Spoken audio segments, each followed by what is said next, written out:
Merci d'être au rendez-vous de cet entretien exclusif avec le porte-parole du gouvernement béninois, Wilfrid Léandre Oumbédi, qui nous reçoit. Il fait la promesse de tout dire sans détour sur la présidentielle de 2026 au Bénin, les transformations structurelles opérées sous la présidence Talon, mais aussi la politique extérieure du Bénin. Monsieur le porte-parole du gouvernement, bonjour. Bonjour M. Bokor, et je salue tous vos téléspectateurs et vos followers et je salue tout le Togo.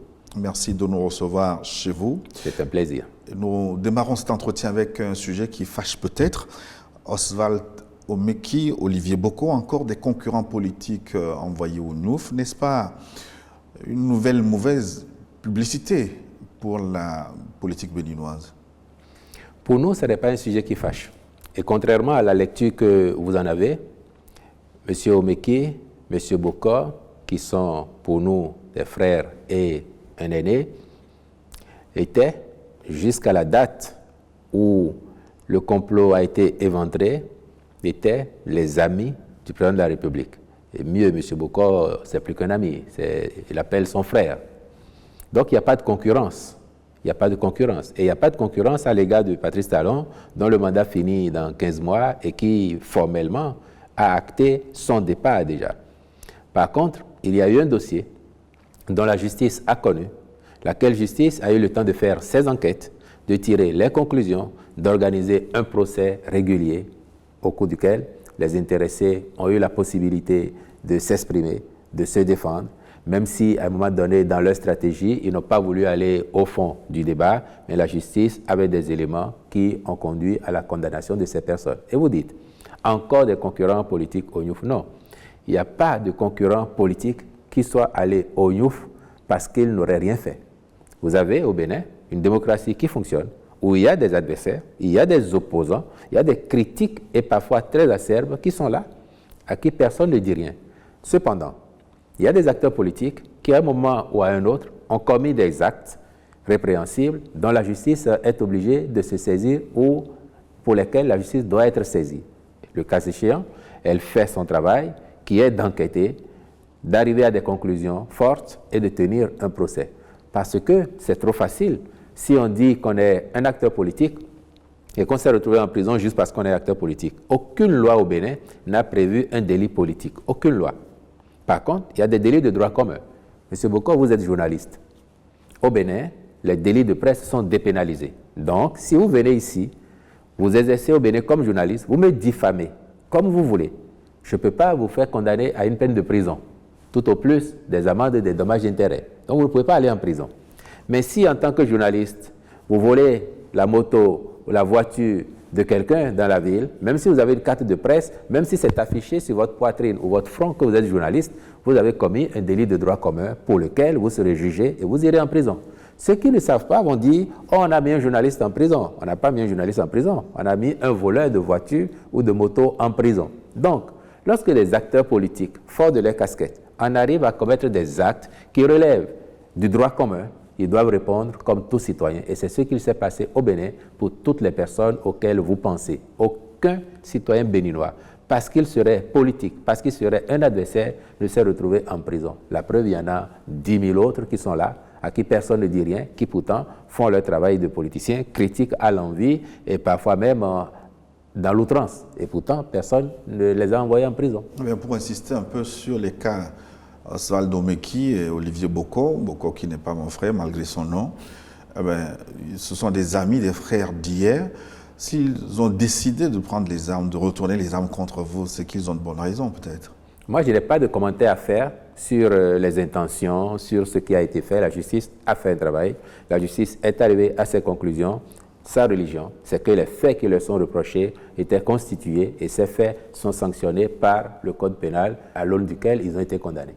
Oui, mais si on égrène les adversaires politiques qui ont maille à partir avec la justice béninoise aujourd'hui, ils sont nombreux. Est-ce que c'est une coïncidence? On ne va pas dire que c'est une coïncidence. Le Bénin est en train de changer et nous disons qu'en démocratie, liberté va avec responsabilité. Vous êtes libre au Bénin de dire ce que vous voulez, d'écrire ce que vous voulez, de faire ce que vous voulez, mais vous devez être prêt aussi à en répondre, assumer. C'est de ça qu'il s'agit. Et le président Talon a toujours dit depuis le début, chacun est libre de faire, de dire ce qu'il veut, quitte à répondre de ses responsabilités aux besoins. En ce qui concerne l'opposition politique, elle se dit persécutée. Est-ce qu'elle a encore une marge de manœuvre dans la présidentielle de 2026 à venir? Bon, et partout au monde, les opposants ont souvent eu cette attitude de jouer les victimes. Et même s'il y a un petit événement, on peut le monter en épingle pour faire croire que... Parce que c'est une posture peut-être qui est rentable politiquement. Je ne vous enseigne rien. Je suis l'actualité chez vous de temps en temps. Maintenant, est-ce que cette opposition elle a une marge pour la présidentielle de 2026, dites-vous? Vous voyez, au Bénin, le code électoral, la charte des partis sont des textes qui structurent la vie des partis chez nous et l'animation de la vie politique. À partir de 2026, pour aller à la présidentielle, par exemple, un candidat doit être porté par un parti ou des partis, mais avoir les parrainages de responsables de son parti, des maires et ou des députés, des responsables de parti ou de partis de même obédience.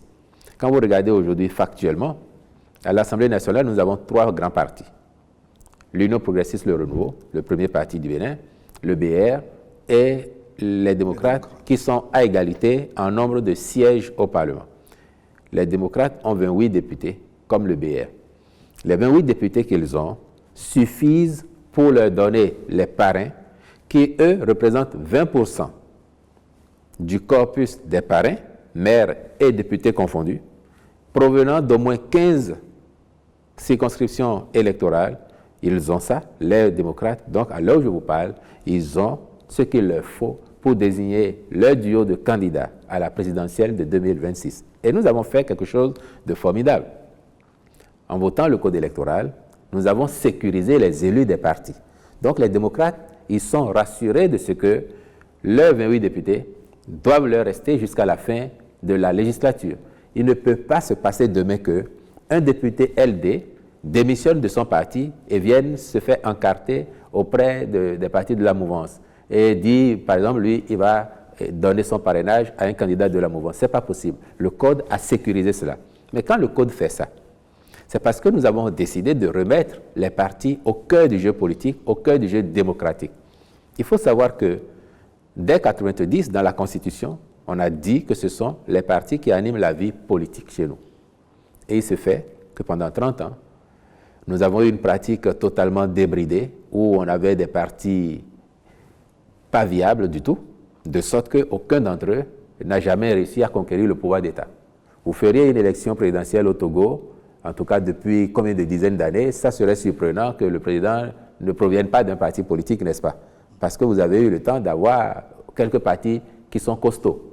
Et nous, on n'avait que des partis fragmentés, des partis au mieux de régions, au pire de villages, voire de familles.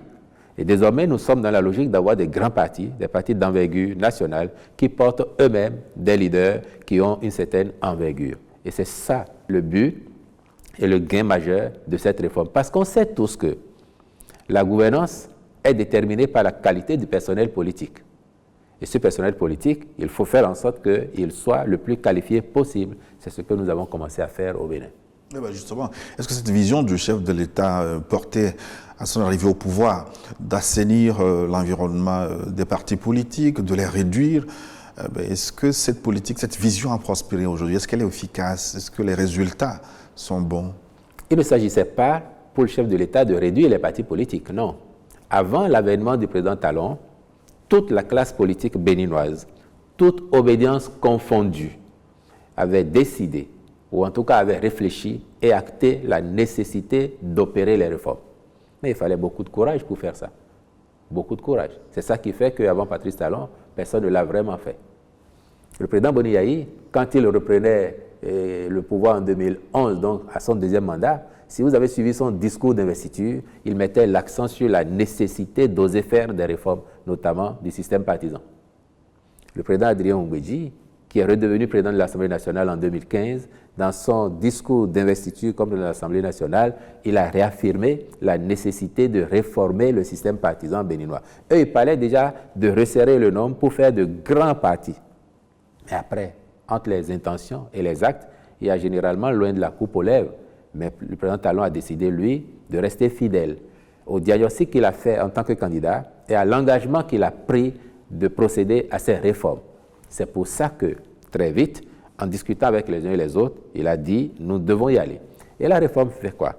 Elle ne limite pas le nombre de partis, M. Boko. Aujourd'hui, au Bénin, nous avons au moins une quinzaine de partis politiques. Demain, on peut en arriver à 100, comme on était à 289 en octobre 2019, quand la réforme arrivait. On peut avoir 500 partis politiques au Bénin demain. Mais ce que nous disons, c'est que les partis de gouvernement doivent être des partis d'envergure nationale. Vous pouvez choisir d'avoir un parti de quartier, de village et d'être un agitateur d'idées. Mais si vous décidez d'aller conquérir le suffrage des populations pour avoir le pouvoir d'État, la magistrature suprême par exemple, on vous demande d'être présent dans tout le pays. Si vous voulez aller aux législatives et enlever des sièges de députés, on vous demande d'avoir au moins 20% des suffrages dans chacune des circonscriptions électorales législatives et nous en avons 24. Pourquoi? Il y a des partis, je vous ai dit tout à l'heure qu'au mieux nous avions des partis régionaux.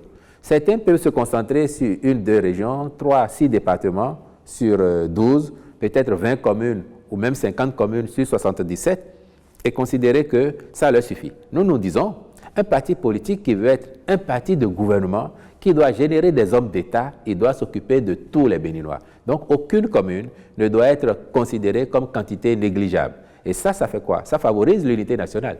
Ça favorise les regroupements. Donc, vous pouvez être sans leader politique, décider à l'aune des prescriptions du code de vous mettre ensemble, quitte à avoir des courants qui s'animent librement au sein des partis. À quoi vous sert-il d'avoir 20, 30, 50 partis qui, pris individuellement, ne pèsent pas grand-chose, alors que vous avez la possibilité de vous mettre ensemble, de gérer vos contradictions, d'avoir des courants qui s'animent et de commencer à devenir grand, beaucoup plus grand avec le temps et de vous imposer. C'est ce que nous voulons pour que, à terme, au Bénin, il y ait 2, 3 grands partis qui s'altèrent au pouvoir, qui ont une idéologie et les populations savent quand elles ont voté pour tel parti, voilà à quoi on s'attend. Quand elles sont satisfaites, elles le reconduisent. Quand elles ne sont pas satisfaites et qu'elles changent avec telle autre obédience, voilà à quoi on peut s'attendre. Et ça donne de la lisibilité à l'action politique. Mais pourquoi vous empêchez les démocrates d'exercer les activités politiques, d'aller au contact des populations sur le terrain?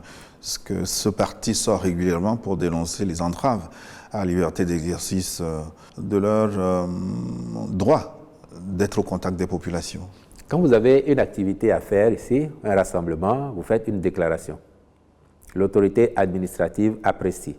Et elle est garante de l'ordre public.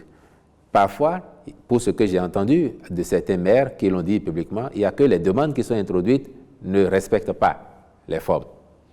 Vous pouvez dire, oui, mais s'ils n'ont pas respecté, est-ce que l'autorité ne peut pas leur dire, faites ceci ou faites cela pour que ce soit bien? Ce n'est pas le rôle de l'autorité, mais on peut penser que cela est possible. Après, on doit tous être responsables, quels que soient nos bords. Et aujourd'hui, il faut considérer que si on est un parti responsable, on fait aussi les choses bien. Du reste, j'aime à dire, si un parti politique, quel qu'il soit, ou une association, quelle qu'elle soit, considère qu'elle veut faire une activité, qu'elle a rempli toutes les conditions, et que l'autorité administrative qui doit l'accompagner ne le fait pas, de mauvaise foi, il faut saisir les instances compétentes. On a des tribunaux administratifs ici. Vous les saisissez, vous vous dites, moi, j'ai voulu faire telle activité, tel préfet ou tel maire m'en a empêché, ce faisant, il a violé la loi. La justice va constater. Et si c'est le fait, ça va documenter les pratiques, ça fera que les fois d'après, les autres vont faire attention. Mais pour un parti qui se dit traquer les démocrates, par exemple, vous accordez un financement pour auditer le fichier électoral. Qu'est-ce qui se cache derrière ce financement? Il n'y a rien qui se cache. Le parti Les Démocrates dit, et nous, le fichier électoral, on veut voir comment ça se passe. On veut faire un audit. Et il faut que je vous explique, M. Boko. Nous avons désormais au Bénin un état civil qui se modernise. Depuis 2008, nous avons mis en place une base de données de tous les citoyens. Je dis tout parce qu'on a fait pratiquement plus que 100% au départ, mais on sait qu'il y a quelques personnes qui sont restées en rade et c'est pour ça qu'il y a un enrôlement continu. Donc, nous avons aujourd'hui un état civil qui se modernise avec les données biométriques de plus de 10 millions ou 12 de nos concitoyens. À partir de là, ceux qui n'ont pas fait le recensement initial, ils ont tout loisir de se faire enrôler à tout moment et il y a plein de gens qui le font. Toutes les naissances qui arrivent au Bénin, au mieux dans la journée ou le lendemain, vous avez l'inscription au registre national des personnes physiques. C'est de ce registre qui est déjà fiable qu'est extraite la liste électorale à l'approche des élections dans les délais prescrits par la loi. Parce que vous allez introduire la requête et ça va générer pour vous la liste de tous ceux qui ont 18 ans au jour de l'élection. Donc c'est quelque chose de technique et de très pratique. Les amis, les démocrates disent ils veulent voir comment ça fonctionne. Et le président de la République a dit, moi, il n'y a aucun souci. Comme ça, vous verrez comment on a travaillé pour mettre en place cette base de données. Et s'il y a des points à optimiser, vous formulez vos recommandations, nous allons en tenir compte. Donc, effectivement, le gouvernement a débloqué le budget que le parti a réclamé à travers le comité de pilotage qu'il a mis en place. Mais une telle faveur est rare pour les oppositions en Afrique. Ce n'est pas une faveur. Ce n'est pas une faveur, nous considérons que c'est une contribution citoyenne. D'ailleurs, le président de la République a dit au comité de pilotage qu'il a reçu qu'il ne les voit pas comme des mandataires d'un parti d'opposition parce que pour lui, ce n'est pas l'opposition qui fait l'audit puisque la liste ne sert pas que l'opposition ou que la mouvance présidentielle. C'est une liste au service de tous les Béninois. Donc, il considère que c'est un travail citoyen parce que d'ailleurs, la plupart des acteurs de ce comité de pilotage proviennent de la société civile. Il y a un représentant de l'opposition, mais ils ont mis assez de membres de la société civile dedans, et c'est pour cette raison. Déjà pour montrer sa bonne foi. Ensuite, pour montrer qu'il n'y avait rien à cacher, que le gouvernement a décidé de mettre l'intégralité des moyens demandés par l'opposition à travers le comité de pilotage. Monsieur le porte-parole, vous allez souvent sur le terrain pour des tournées de reddition de comptes.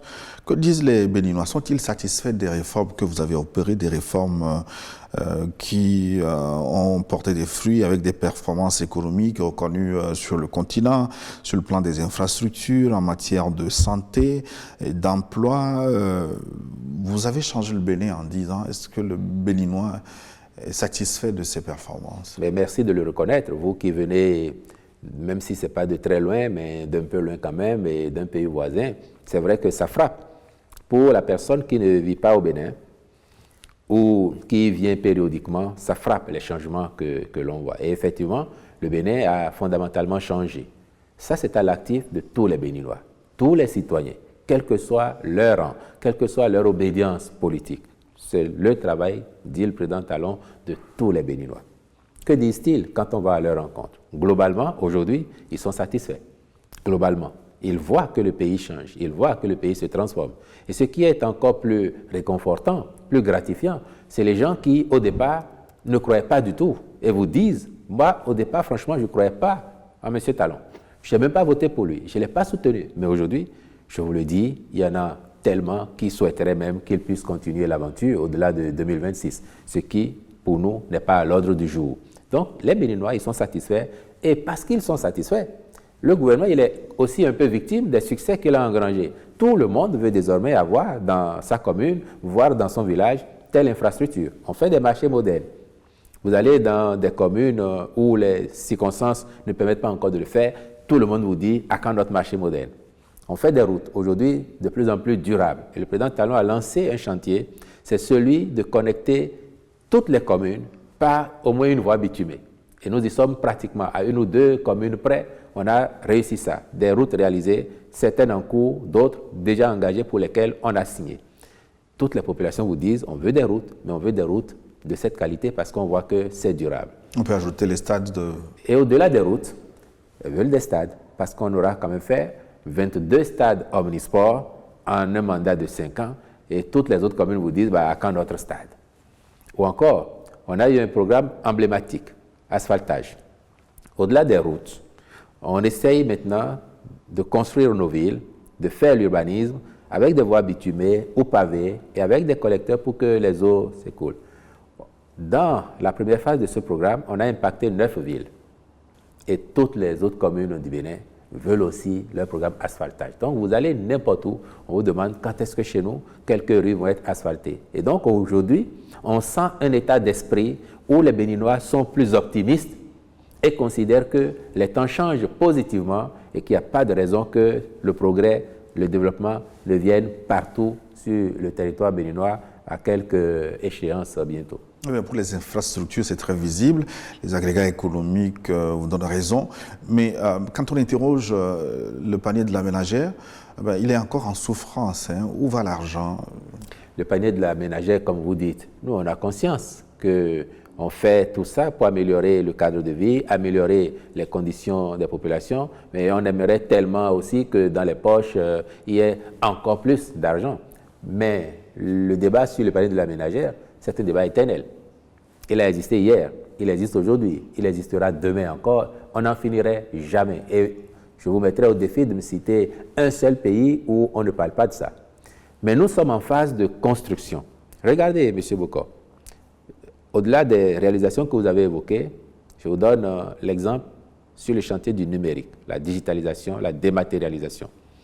Et là, nous avons également fait des prouesses incontestables.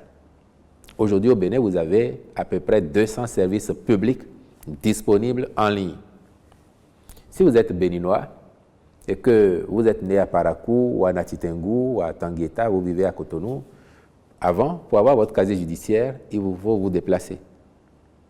Ou vous avez un parent, vous envoyez de l'argent.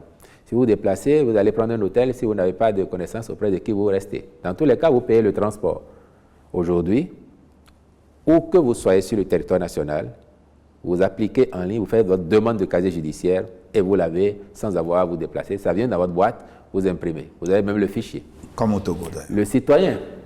Le citoyen qui fait ça, nous on l'a généralisé, hein, le citoyen qui fait ça, il n'a pas le sentiment que vous lui faites économiser de l'argent. Celui qui va payer sa facture pour l'eau, pour l'électricité, il n'envoie plus quelqu'un lui faire les courses en payant les frais des émigrants. Il ne prend pas sa voiture et donc il économise du carburant. Mais il n'a pas le sentiment forcément que vous lui permettez d'avoir de l'argent dans sa poche parce que vous ne lui avez pas donné cet argent.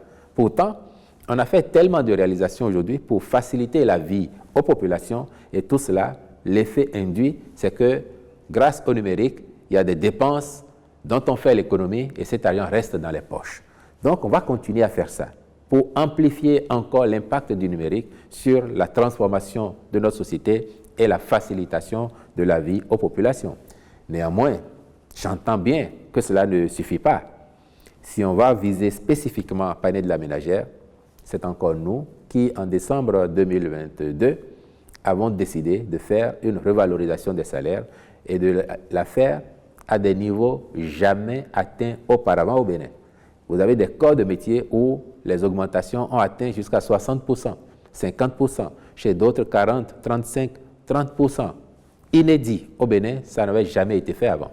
Donc nous savons que si nous avons les moyens d'apporter un plus à nos concitoyens, personne ne nous prierait de le faire. Il n'aurait même pas besoin de manifester ou de revendiquer, nous le ferions. Le dernier exemple en date, c'est qu'il y a quelques jours en Conseil des ministres, nous avons pris une décision pour accorder des mesures incitatives à un corps de métier, par exemple.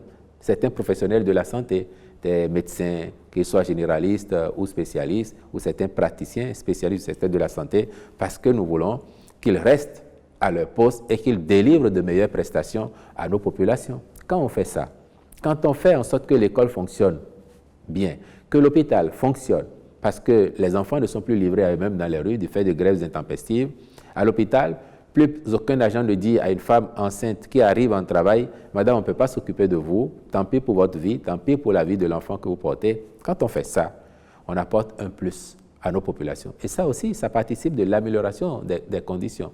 Mais on ne regarde pas souvent ces aspects parce qu'on se dit, c'est déjà un acquis de toutes les façons. Ce qu'il nous faut maintenant, c'est la magie pour que les billets, les pièces qu'on a dans nos poches se multiplient sans cesse. On va y arriver avec l'ampleur du travail que les Béninois font.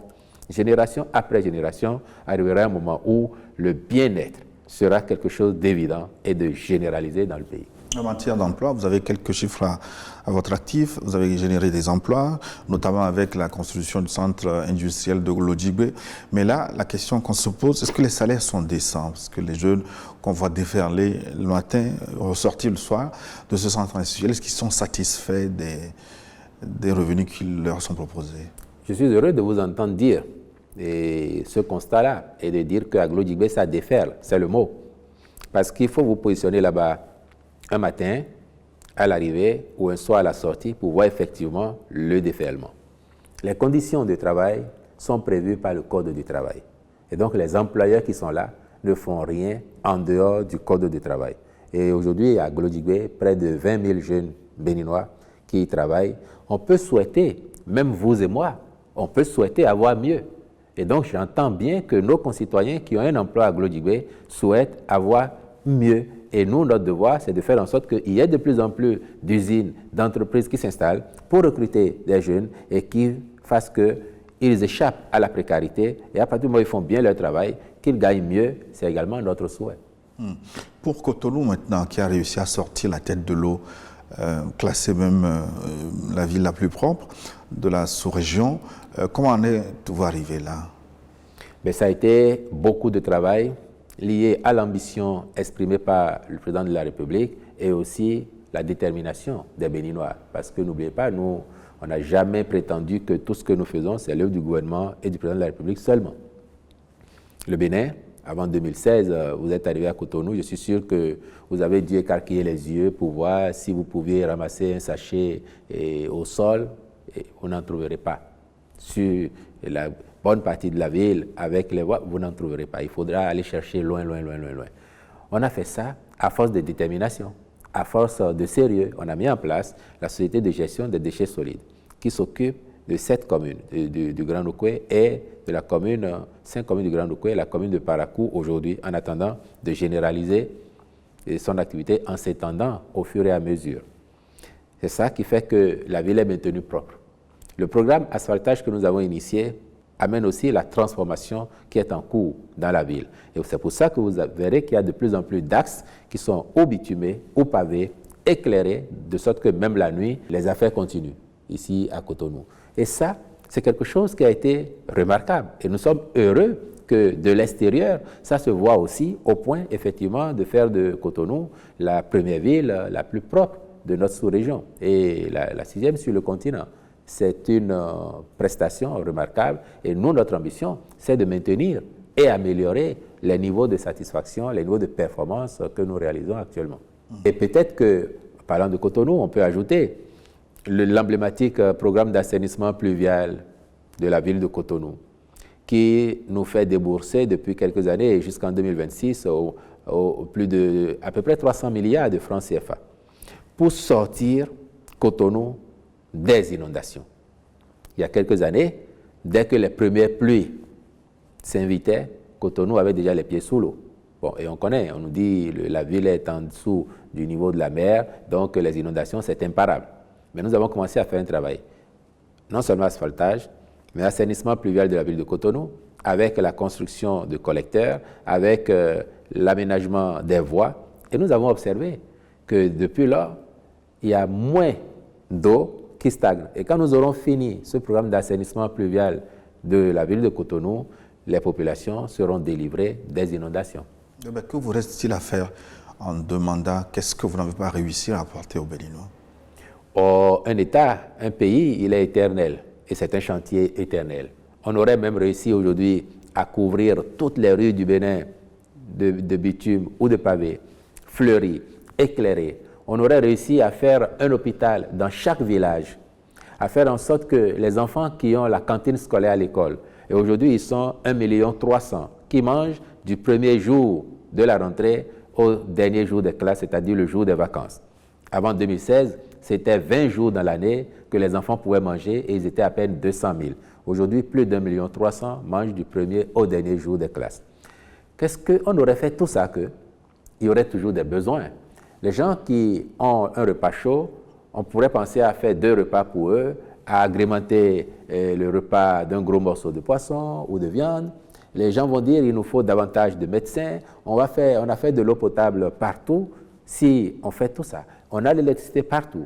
Les poches sont remplies. Il y aura toujours des défis parce que l'évolution va aussi avec les défis qui s'invitent. Et quel que soit le niveau de développement auquel on parvient, les préoccupations des populations sont dimensionnées aussi en fonction du niveau de développement que l'on a atteint.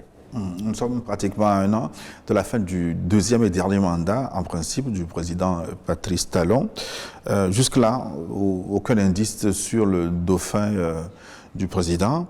Et ceux qui voient un syndrome du 3e mandat, est-ce qu'ils exagèrent? Vous dites en principe.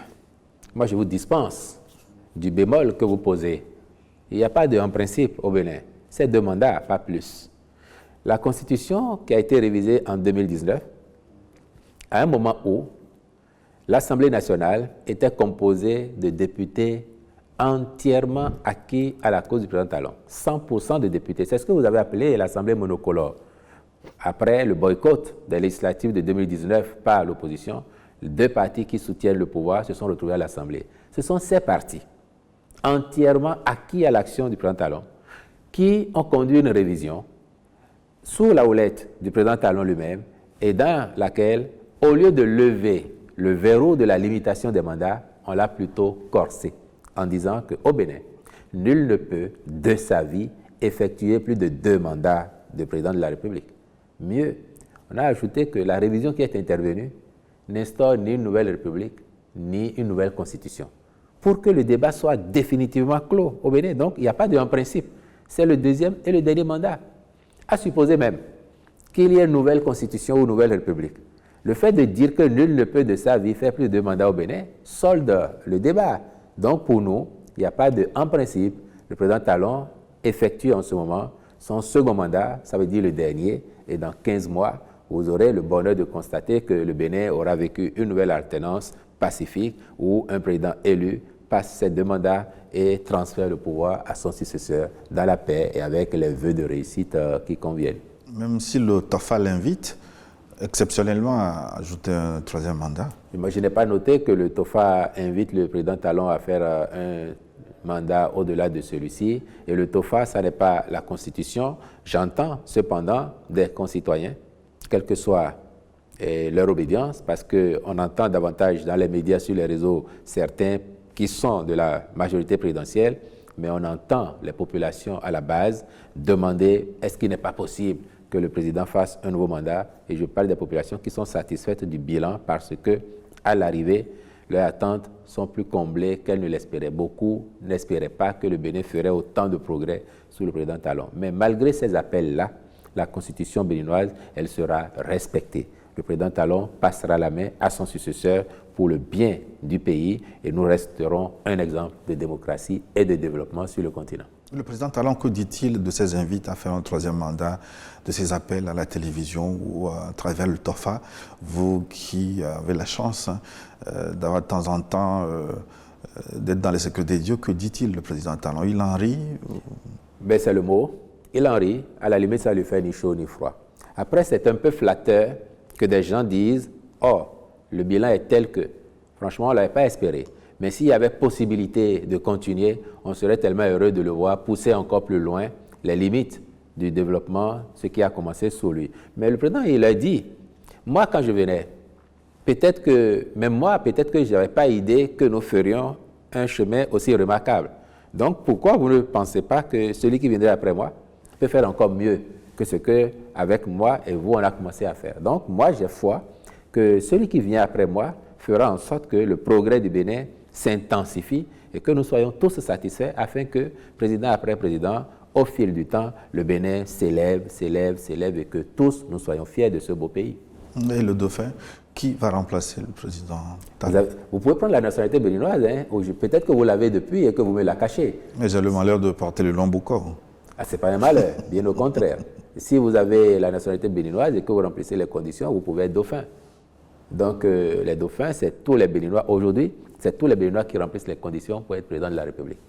Mais le président, à un moment donné, il portera son choix sur son remplaçant. Évidemment, puisque s'il y a 12 millions de dauphins, il y en a un seul qui s'assierait sur le siège le moment venu. Donc à l'intérieur de tous les potentiels, il finira avec les partis qui forment la majorité présidentielle aujourd'hui, il finira par faire le casting qu'il faut pour proposer au peuple béninois quelqu'un qui irait à la conquête du pouvoir pour prolonger la dynamique qui est en cours actuellement et faire en sorte que le progrès, le développement qui a commencé, que nous voyons, demeure même au-delà du président Talon. Mais de qui il parle souvent, à qui il fait appel régulièrement? Ben, il ne m'a pas encore fait la confidence de me dire à qui il pense. Donc j'attends.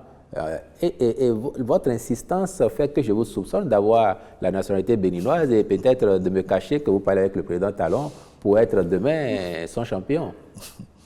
Est-ce que le talon d'Achille de Talon, finalement, c'est sa politique extérieure? Parce qu'avec les pays voisins, vous avez quelques inimitiés qui vous valent même la fermeture, par exemple, avec le Niger, à ce point-là, est-ce qu'il y a des choses à améliorer? Quoi que l'on fasse, dans quelque secteur que ce soit, il y aura toujours des choses à améliorer. Je viens de vous dire, malgré tous les résultats que nous avons, et on peut penser que d'une autre façon, on aurait fait ceci de mieux ou cela de mieux. En politique extérieure, nous n'avons pas, nous, travaillé à nous faire de l'inimitié. Vous évoquez le Niger. Votre pays, le mien, le Niger, hier, nous appartenions tous à une même organisation, au sein de laquelle il y a des règles. Nous avons appliqué les règles que l'organisation s'est données. Nous avons appliqué les sanctions qui ont été prononcées à l'aune des règles qui régissent cette organisation. Donc, c'est ce que nous avons fait. Nos frères du Niger n'ont pas compris cela. Pourtant, ça n'est pas nouveau. Avant le président Talon, au temps du président Boniaï, il y avait une situation pareille au Mali. Le Bénin a condamné et a exigé le retour à l'ordre constitutionnel. Bon, les temps ont évolué. Nos frères du Niger n'ont pas compris. Depuis, l'eau a coulé sous les ponts, puisque la CEDEAO, avec l'empressement, avec le plaidoyer du président Talon, a fini par lever les sanctions. Et qu'ils vous souviennent, quand elles ont été levées, nous avons été encore parmi les tout premiers, pour ne pas dire le tout premier, à acter la levée des sanctions. Nous avons ouvert la frontière de notre côté. Nous attendons que nos frères du Niger ouvrent enfin la frontière pour que les populations, qui sont les mêmes de part et d'autre de la frontière, recommencent à vivre en harmonie et en coexistence pacifique, comme c'était le cas. Le Niger vous reproche d'héberger sur votre sol des bases militaires par lesquelles se préparent des coups pour déstabiliser le régime de transition. Bon, je sais qu'eux-mêmes, ils n'y croient pas à la vérité. Eux-mêmes, ils n'y croient pas. Parce que ils ont donné des coordonnées GPS qui n'atterrissent même pas au Bénin. Monsieur Boko, vous voyez, le Niger, avant cette situation de juillet 2023, abritait une base militaire française, avait une force américaine chez lui. Le Bénin n'a jamais trouvé que c'était une menace à sa souveraineté. Le Bénin n'a jamais indexé le Niger pour dire « mais pourquoi vous avez des Français chez vous qui ont une base, ça nous menace ». On n'a jamais fait ça. Donc, à la limite, un pays fait son choix et assume. Mais nous avons fait le choix de ne pas avoir de base. On n'avait pas d'accord de défense avec la France, comme d'autres pays africains ont pu le faire. Nous avons des accords de coopération militaire avec la Russie, avec la France, avec les États-Unis, avec la Belgique et autres. Mais on n'a pas d'accord de défense qui ont amené des gens à faire des bases militaires chez nous. Par contre, dans le cadre de notre stratégie de lutte contre le terrorisme, qui nous est importé essentiellement du Burkina et du Niger, et vous comprenez pourquoi, quand la situation du Niger est intervenue, le Bénin a été actif, parce que nous gérions déjà suffisamment la situation sur le flanc avec le Burkina, et nous craignons que si le Niger devrait également devenir un peu comme ce qui se passe ailleurs, ça nous pose davantage de problèmes. Nous voulions la stabilité de la sous-région. Donc, dans cette stratégie-là, non seulement nous recrutons beaucoup de jeunes gens pour l'armée, non seulement nous achetons beaucoup d'équipements, nous faisons de la formation, mais nous avons passé un palier en construisant quelques bases opérationnelles avancées qui sont des petits camps, des petites casernes militaires et des points avancés fortifiés en fonction des localités et du risque identifié par rapport à cette menace-là. Nous avons surinvestissement et il n'y avait rien à cacher. La preuve en est que dès décembre 2022, je dis décembre 2022, donc 7 mois avant le coup d'État, le président Talon, dans son message sur l'état de la nation devant l'Assemblée nationale, a évoqué la construction de ces bases opérationnelles avancées. S'il y avait quelque chose à cacher, on n'aurait pas dit ça. Maintenant que, opportunément, certains s'en saisissent pour dire, parce que le Bénin fait des efforts, ils ont des bases assez modernes, donc on se demande même si c'est eux-mêmes qui ont fait, qui s'en saisissent pour dire que c'est des bases étrangères. On les laisse responsables de leurs propos, mais à chaque fois, nous avons expliqué qu'il n'y avait pas de base étrangère chez nous, pas plus qu'il n'y a d'instructeurs étrangers, instructeurs français ou de légionnaires, comme on a cru voir quelqu'un ici, des légionnaires noirs. Nous nous battons du mieux que nous pouvons, avec nos moyens, avec nos forces, et nous sommes reconnaissants pour le courage de nos forces armées, nos forces de défense et de sécurité, dont certains éléments vont parfois jusqu'au sacrifice suprême. Nous n'avons pas envie de perdre nos enfants sur le front du terrorisme. Nous n'avons pas envie que cela continue. Or, les gens qui viennent s'en prendre à nous, dès qu'ils ont fait un coup, ils retournent de l'autre côté de la frontière d'où ils sont partis. Et c'est ça notre réalité aujourd'hui. Nous espérons que la coopération avec les voisins va redevenir ce qu'elle était et nous permettre d'avoir en intelligence des approches qui permettent de contenir, voire de bouter ce phénomène hors de notre espace. Parce que le Bénin, sous la houlette du président Talon, a été encore le premier à demander à la CEDEAO, au sein de la CEDEAO, pendant que le Niger, le Mali, le Burkina y étaient, à demander une mutualisation des moyens pour faire en sorte que ce soit une dynamique communautaire qui permette d'affronter le phénomène. C'est ça qui a donné naissance à ce qu'on appelait l'initiative d'Accra. Puis, il n'y a pas eu beaucoup d'empressement. Et c'est pourquoi le Bénin a commencé à faire des investissements, même si ça coûte beaucoup de dizaines de milliards. Aujourd'hui, nous avons une très belle relation, coopération avec le Togo sur ce front-là, qui marche bien. En raison des coûts intervenus au Mali, au Burkina et au Niger, ce qui était en cours avec le Burkina et le Niger est suspendu pour le moment. Mais nous restons disponibles.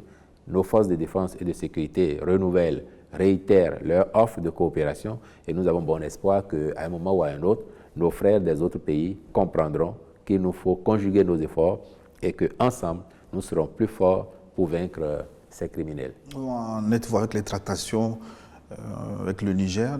La frontière peut être ouverte bientôt? Ben nous, on est prêts puisque nous, on l'a ouverte déjà à la frontière. Sur le fleuve, ça circule. On a levé toute restriction, toute interdiction parce que nous savons aussi que par ce moyen-là, les populations arrivent à faire venir des produits ou des biens qui leur sont essentiels. Nous fermons les yeux.